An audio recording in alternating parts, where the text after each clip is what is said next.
Hello friends, welcome back to Top Cinemas. Finally படம் leak ஆனாலும் 200 ரூபா ஊப்பி மாதிரி அந்த படத்துல இருந்து ஒரு சீன் கூட பார்க்காம 6 to 7 மாசம் வெயிட்டிங்க்கு அப்புறமா ஃபைனலா இந்த படத்தை பார்த்தாச்சு. ஒரு வார்த்தையில சொல்லணும்னா படம் பிளாஸ்டா இருந்துச்சு. 30+ இயர்ஸா நம்மள என்டர்டெயின் பண்ண ஒரு மனுஷனுக்கு ஒரு ப்ராப்பரான சென்ட் ஆஃப் கொடுத்த ஒரு படமா இந்த படம் இருக்கு. அவர் வர ஒவ்வொரு சீனும் கூஸ் பம்ப்ஸா இருக்கு. இந்த படம் இதுக்கு முன்னாடி வந்திருந்தாலுமே இந்த அளவுக்கு கனெக்ட் ஆயிருக்குமா அப்படின்றது தெரியல. இப்ப இருக்கிற பொலிட்டிக்கல் சிச்சுவேஷனுக்கு ஆப்டா இந்த படம் சூட் ஆகுது. அப்புறம் அந்த டைட்டில் கார்டுல தமிழ்நாடு முதலமைச்சர் அப்படின்றது வரதும் அதுல ஒரு பார்லிமெண்ட்ல செஞ்ச அந்த செய்கையை பாத்தீங்கன்னா வச்சிருப்பாங்க. அந்த டைட்டில் கார்டுக்கு தேட்டரே அதிர்து. அப்ப ஆரம்பிச்ச கரகோஷம் ஒவ்வொரு மாஸ் மூமெண்ட்ஸ் எல்லாத்துக்கும் பாத்தீங்கன்னா மக்கள், தொண்டர்கள், ரசிகர்கள் எல்லாருமே கொண்டாடி தீர்த்தாங்க. என்னோட வாய்ஸ் வேற மாதிரி இருக்கிறதுக்கு காரணமும் அதுதான். கொஞ்சம் அட்ஜஸ்ட் பண்ணிக்கோங்க. மத்த கட்சிகளை விமர்சனம் செய்யற அந்த காட்சிகளை மக்கள் ரசிக்கிறாங்க. இதனாலேயே பாத்தீங்கன்னா எதிர்கட்சியை சேர்ந்த எல்லாருமே இன்னைக்கு மன உளைச்சல்ல இருப்பாங்க. அடுத்த ஒரு வாரத்துக்கு கதற போறாங்க. சோ ஜனநாயகன் படத்துடைய கதை என்ன அப்படின்னு பாத்தீங்கன்னா, படத்துடைய ஆரம்பத்துல தளபதி ஒரு கைதியா காட்டுறாங்க. ஒரு எக்ஸ் காப்பா இருந்தவர் எதுக்காக சிறையில இருக்காரு அப்படின்ற கதையை சொல்ல ஆரம்பிக்கிறாங்க. இன்னொரு பக்கம் வில்லன் பாத்தீங்கன்னா ஆப்பிரிக்கால இருக்கிற ஒரு பகுதியில கலவரத்தையும் பயங்கரவாதத்தையும் தூண்டி விட்டு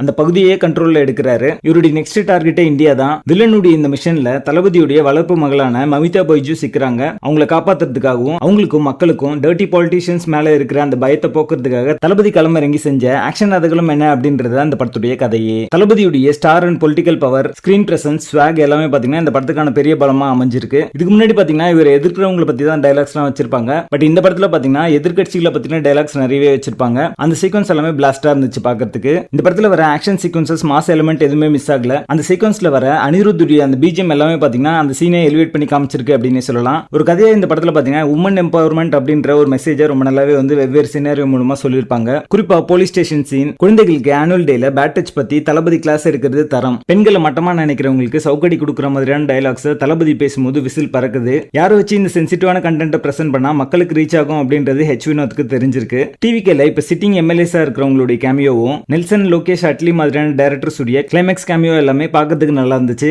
தளபதி கச்சேரியில வந்த ஒன் லாஸ்ட் டான்ஸ், படம் முடிஞ்சதுக்கு அப்புறம் வர அந்த செட் ஆஃப் வீடியோ, அதுக்கப்புறமா ஸ்கிரீன் பிளாக் ஆகுறது, அதெல்லாம் பார்க்கும்போது ஒரு ஃபேனா எனக்கு ஒரு எமோஷனல் மூமெண்டா இருந்துச்சு. மகள்களை பெற்ற அப்பாக்கள், அம்மாக்கள் எல்லாருக்கும் கண்ணீர் விடுற மாதிரியான நிறைய காட்சிகள் இந்த படம் முழுக்கவே இருக்கு. மொத்தமா ஒரு ஹோல்சம் என்டர்டெய்னரா இந்த படம் வந்திருக்கு. என்ன பொறுத்த வரைக்கும் இந்த நாளையும் இந்த ஃபர்ஸ்ட் டே ஃபர்ஸ்ட் ஷோவையும் மறக்கவே முடியாது. இந்த வீடியோ மூலமா தளபதிக்கு நான் தேங்க்ஸ் சொல்லிக்கிறேன். ஒரு 3 டெக்கேட்க்கு மேல எங்களை என்டர்டெயின் பண்ணிட்டே இருக்கிறது நன்றி தளபதி. உங்களை பார்த்து தான் வளர்ந்தோம். உங்களுடைய ஸ்பீச்சும் உங்களோட படங்களும் தான் என்னுடைய அடுத்த 6 மாசத்துக்கான மென்டல் ஹெல்த்தை டிசைட் பண்ணும். இதுக்கப்புறம் அதெல்லாம் இருக்காது அப்படின்றது நினைச்சு பார்க்கும்போது கஷ்டமா இருக்கு. ஆனா மக்கள் சேவைக்காக நீங்க போயிருக்கீங்க அப்படின்னு நினைக்கும் போது ரொம்ப பெருமையா இருக்கு. உங்களை இவ்வளவு வருஷம் ஃபாலோ பண்ணதுக்கு, நீங்க அந்த இடத்துக்கு போனது ரொம்ப சந்தோஷமா இருக்கு. சினிமால இந்த எண்டா இருந்தாலும் உங்களுக்கு ஒரு நல்ல பிகினிங்கா இது இருக்கும் அப்படின்றதுல சந்தேகமே இல்ல. தேங்க்ஸ் தளபதி. சினிமா மூலமா நீங்க நிறைய விஷயங்கள் எனக்கு பண்ணிருக்கீங்க, அது உங்களுக்கே தெரியாது. எல்லாத்துக்குமே நன்றிகள் பல. இந்த படத்துக்கு ரேட்டிங் கொடுக்கணும் அப்படின்ற மாதிரி எனக்கு தோணல. என்னோட எக்ஸ்பீரியன்ஸ் மட்டும் தான் ஷேர் பண்ணிருக்கேன். தேங்க்ஸ் ஃபார் வாட்சிங்.